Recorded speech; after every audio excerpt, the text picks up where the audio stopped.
नमस्कार।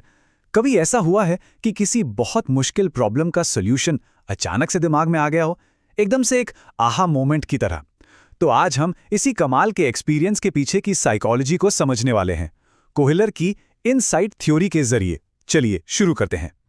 ये जो अचानक से दिमाग में आने वाले आइडियाज है ना, जो बिना किसी लंबी चौड़ी कोशिश के मिल जाते हैं, आज हम इन्हीं के बारे में बात करेंगे। आखिर ये दिमागी बत्ती जलती कैसे है? चलिए मिलते हैं हमारी कहानी के हीरो से। एक चिंपैंजी जिसका नाम है सुल्तान, उसे एक क्लासिक पहेली दी गई और जिस तरह से उसने उसे सुलझाया वो हमें सीखने के बारे में बहुत कुछ सिखाता है। तो ये है सुल्तान। अब साइकोलॉजिस्ट वॉल्फगैंग कोहलर ने लर्निंग प्रोसेस को समझने के लिए सुल्तान के साथ एक बहुत ही फेमस एक्सपेरिमेंट किया। आइए देखते हैं कि इस एक्सपेरिमेंट में आखिर हुआ क्या था। सुल्तान के लिए मोटिवेशन एकदम क्लियर था। उसे वो मजेदार केलों का गुच्छा चाहिए था जो उसकी आंखों के ठीक सामने था। यही उसका रिवॉर्ड था, उसका गोल। पर एक पेंच था, केले छत से लटक रहे थे, मतलब ठीक उसकी पहुंच से बाहर। वो उन्हें देख तो सकता था, पर सीधा सीधा उन तक पहुंच नहीं सकता था। और बस यहीं से असली चुनौती शुरू होती है। और अब आता है कहानी का सबसे मजेदार पार्ट, वो पल जब सुल्तान को अचानक बिना किसी की मदद के सॉल्यूशन मिल जाता है। तो देखिए, पहले तो सुल्तान ने बहुत कोशिश की, वो कूदा फांदा पर बात नहीं बनी। फिर वो थोड़ी देर के लिए शांत बैठ गया और कमरे में रखी छड़ियों और बक्सों को बस खूरने लगा। और फिर अचानक जैसे उसके दिमाग में कोई बत्ती जल गई हो। उसे एकदम से समझ आया कि अरे, वो इन बक्सों को एक के ऊपर एक रखकर या फिर इस छड़ी का इस्तेमाल करके केलों तक पहुंच सकता है। बस यही था वो आहा मोमेंट। सुल्तान ने जो महसूस किया ना, साइकोलॉजी में उसी को इनसाइट या सूझ कहते हैं। मतलब किसी प्रॉब्लम का सॉल्यूशन बिना ट्रायल एंड एरर के अचानक से समझ में आ जाना। ये एक प्योर आहा एक्सपीरियंस है। सुल्तान का ये एक्सपीरियंस सिर्फ एक अकेले एक्सपेरिमेंट की कहानी नहीं है। ये असल में साइकोलॉजी की एक बहुत बड़ी थ्योरी का हिस्सा है, जिसे गेस्टाल्ट सिद्धांत कहते हैं।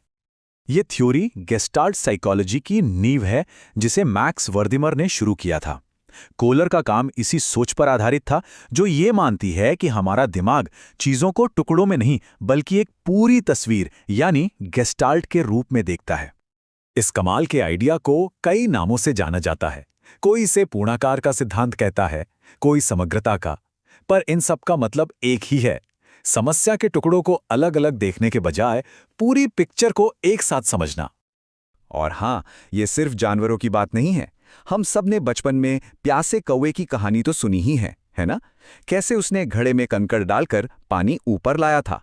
या फिर जरा न्यूटन के बारे में सोचिए, जिन्हें सेब गिरते देख अचानक ग्रेविटी का आइडिया आ गया। ये सब इनसाइट के ही क्लासिक एग्जाम्पल हैं। तो सवाल ये है कि इस थ्योरी का हमारी असल जिंदगी में, खासकर पढ़ाई लिखाई में क्या काम है? ये हमारे सोचने के तरीके को कैसे बेहतर बना सकती है?